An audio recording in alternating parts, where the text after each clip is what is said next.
Bien écoutez, Océane, la situation est plutôt calme. Il y a juste une sirène d'alerte ce matin à 5 heures du matin dans la localité de Harab al-Arabché. Mais mis à part ça, la situation a été particulièrement calme. Donc on est revenu à une situation dans le nord qu'il y avait avant l'attaque iranienne. Et d'ailleurs, on voit qu'il y a beaucoup plus de mouvements dans les rues, beaucoup plus de monde, ce qui n'était pas le cas hier. Et d'ailleurs, la protection civile a décidé de lever les restrictions qui étaient en vigueur depuis samedi soir, notamment concernant les écoles, les camps de vacances, les rassemblements aussi de plus de 1000 personnes. Donc les restrictions ont été levées. Maintenant, Océane, est-ce qu'il s'agit du calme avant la tempête? C'est très probable. On sait que la région ici peut s'embraser à tout moment, surtout si Israël décide finalement de riposter, de répondre à l'attaque iranienne. Hier, le cabinet de guerre a affirmé qu'il est favorable à une riposte israélienne.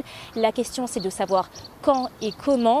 Maintenant, dans le nord, même si la situation est relativement calme, ça ne veut pas dire pour l'instant un arrêt des opérations de Tsahal contre le Hezbollah. On sait que l'armée israélienne continue de mener des opérations dans plusieurs régions du Liban, notamment au sud Liban. Et d'ailleurs, ce matin, les médias libanais ont fait état de plusieurs frappes, notamment dans les régions de Al-Deira et Al-Nakoura. Ça se situe donc au sud du Liban.